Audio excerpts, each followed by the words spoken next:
Okay, alright. I have a buddy that watches these videos, and we go out to the range every now and then. And I know he's gonna be pissed that I'm making this video. Hello there, people of the internet. How's everybody doing today? I'm doing alright, thanks for asking. So, me and my buddy, I won't name you. I'm not gonna tell people who you are, but me and my buddy, I won't even name your firearm, how about that? Me and my buddy went out to the range, and it was, well, he hadn't been to the range in probably about, I don't know, 6 months or so, right? We went out to the range, and my buddy had recently gotten, well, I say recently, he had gotten himself an AR platform for defensive purposes. Before that, he was using a 30-30 lever action for defense, right?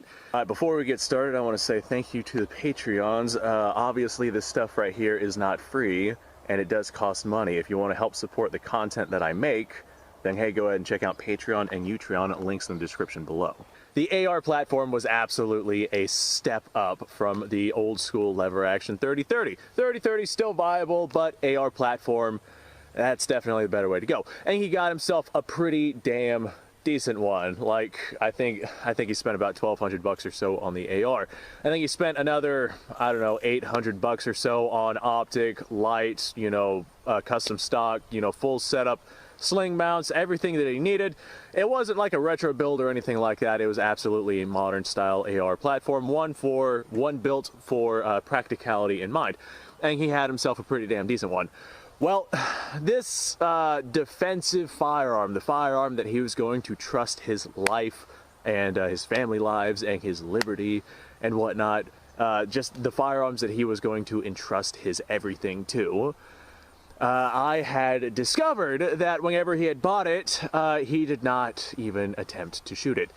He had one singular magazine for it, and that is a discussion for an entirely different, you know, time. But he had one single magazine that came with the rifle, no accessories besides what he had attached to the rifle, and that was it. And he did not run this particular rifle. He had this rifle for about 4 months whenever I finally said, hey, we're having a range day. Why don't you bring your defensive firearm that you picked up a while back out to the range and we'll, you know, fire it and make sure it's zeroed. I mean, he took it out of the box and he put iron sights and optic on it, and he didn't zero it. he just well, he's an old school kind of a firearms guy, right?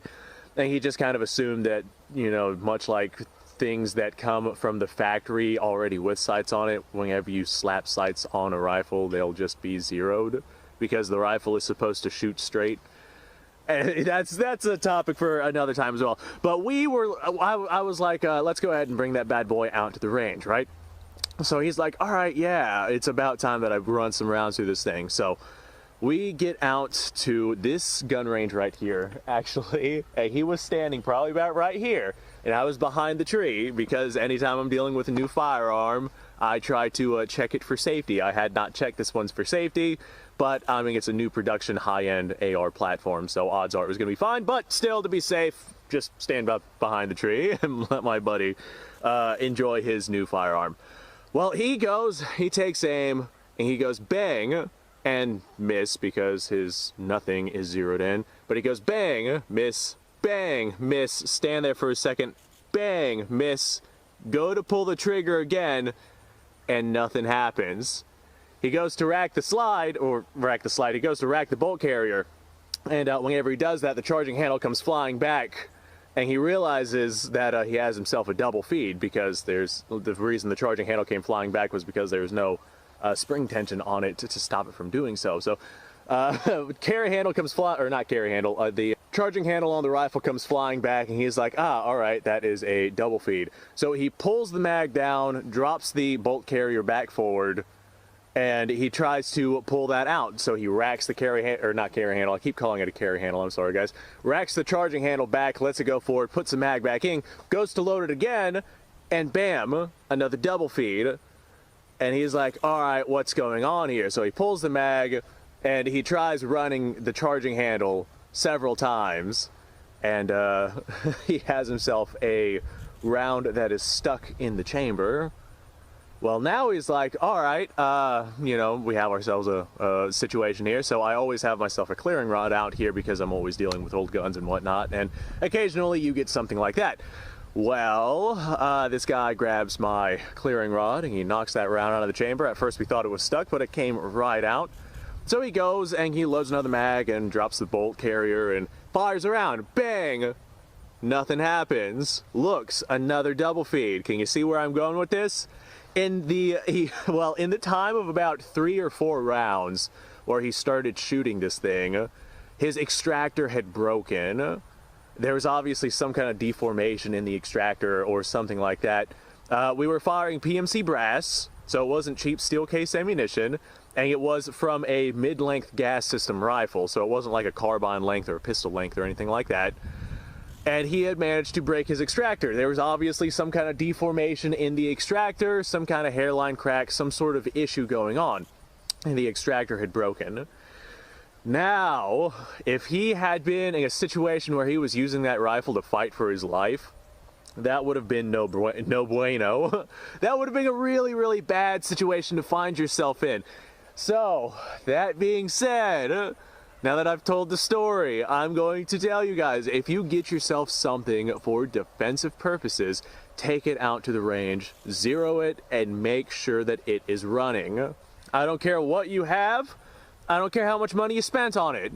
I don't care if it's high-end or not. Take it out to the range, make sure it's going to feed the ammunition that you're wanting to feed it for defensive purposes.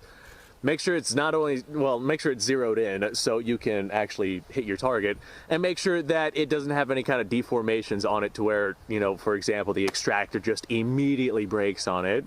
But yeah, needless to say, my buddy was upset about it. Of course, we swapped out the extractor and then everything ran like an absolute champ. But, well, after we zeroed it, he was able to make hits on target.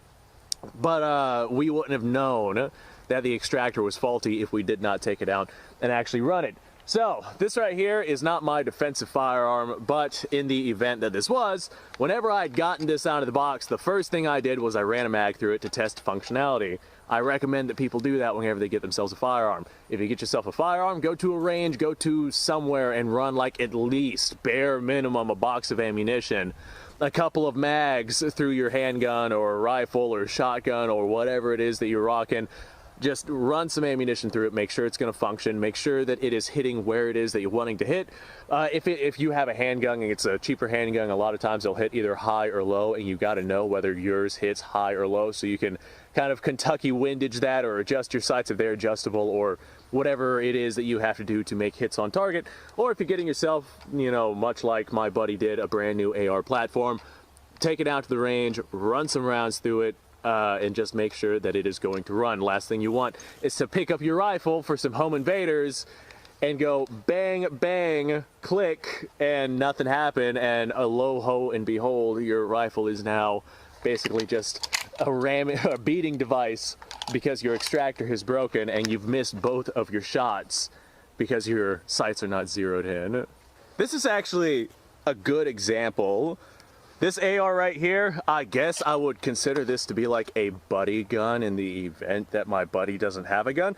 It's just a Delton DTI 15. I think this is their Echo series. Not positive about that though. But this right here is just a Delton, nothing special, nothing expensive, but it will put lead down range. I think it is pretty accurate for an off-the-shelf, you know, starter grade AR platform. But I have an optic on this thing, and the optic is not great. And the other day, whenever I came out here to run a video, the optic had actually shut off, and the battery thing, or the battery, what would you call that? The little screw-on thing on the battery compartment had come loose. And if I was in a situation where I could not see my little red dot there, I would be in a bad situation. Now, luckily on this rifle, I also have a set of flip-up sights, which is what I started using on the range, so I wasn't exactly completely helpless. But taking the time to flip up some sights if you have somebody shooting at you, those are precious seconds lost. So I know in the event of a buddy situation, you know, keep that thing tight. Just double check it on a daily basis, make sure it's tight. Or always keep your sights set up. Not exactly the best situation, but better for a, well, it's good enough for a buddy setup. If my buddy shows up with nothing, then don't expect to get the highest end stuff. But I do have this dot and I do have this rifle. The rifle is zeroed. I know that this one functions. So even if you are a buddy and this right here is what I decide to lend you to use, at least you know it's going to work, and at least you know that it is zeroed. I know that this rifle is going to function whenever I take it out to the range, because I've taken it out to the range, and I know that it will function. I won't exactly trust my life on it, not with this optic. I would definitely, you know, throw something better on here. If I was going to use this as my primary, like I said, this is not my primary. This right here is just what I have for the YouTube channel. But if I had to use this, or if my buddy had to use this, you know that this is going to work. I've ran, I don't know, about 1,000 rounds or so through this rifle. I don't think I've gotten a single malfunction with this rifle now that I think about it. Like, yeah, like short of, hold on, I will give it a caveat.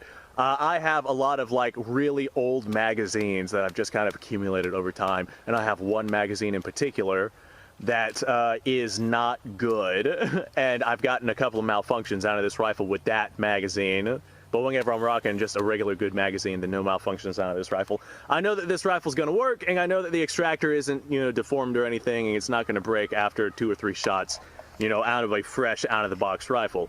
So this right here is one that I would feel confident giving to a buddy of mine, not only to defend his life, but to defend mine as well if we are on the same team. All right, well, ladies and gentlemen, thank you for watching. Hopefully you learned something. Hopefully this inspired you to go out, and if you have yourself a firearm for defense and you have not tried it, take it, try it, make sure that the ammunition you have will actually run through it. Not all ammunition will run through every single firearm. For example, I have a Star model BM that won't run brass case ammunition to save my life, but it'll run steel case just fine, so that's what I run through it. However, other Star BMs run brass case, you know, no problem. It's all a matter of your particular firearm, whether, you know, I mean, your particular gun is going to like or dislike a specific kind of ammunition. And it's not just, you know, how well it cycles, how well it functions. You also got to worry about accuracy as well. Like, for example, out of this particular Delton, the steel case ammunition from this particular Delton is actually not that bad. I'd say 2 to 3 MOA, depending on how much I've been drinking the night before. But if I run steel case ammunition, I have a PSA KEP15, you know, hybrid M16 retro build. Steel case out of that, I literally have gotten sub MOA out of that rifle before, and it was pretty incredible with steel case ammunition. So just because you run it out of one platform doesn't mean it's going to run the same out of the other platform. If I had myself like another Delton DTA 15 or DT whatever, DT something 15, that was identical to this one, there's no guarantee that it would run the same ammunition, no guarantee it would have the same accuracy. Like, every individual firearm is going to be different, and you have to go learn yours if you are going to use that one for self-defense. So keep that in mind. I hope that this inspires somebody out there to go and do it if they have not done it already. That being said, hey folks, thanks for watching. I appreciate your time. Like the video, subscribe, share, all the good stuff. Description down below has a link to all sorts of goodies. Go ahead and go check that out.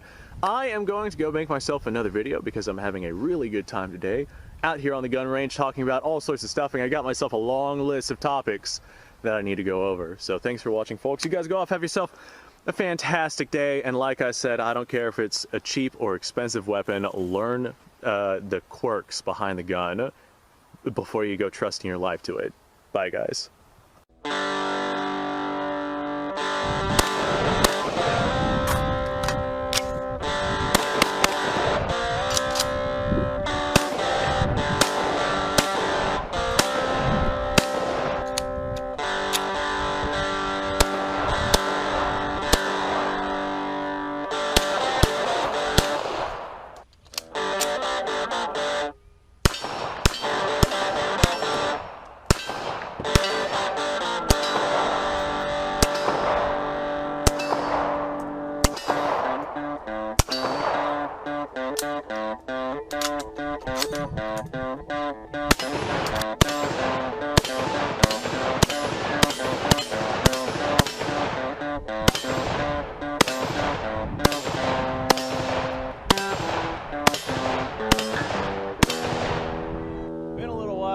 I've done this.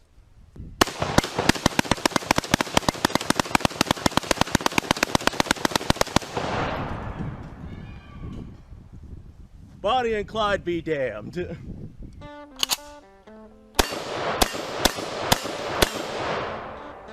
Poor man's Garen.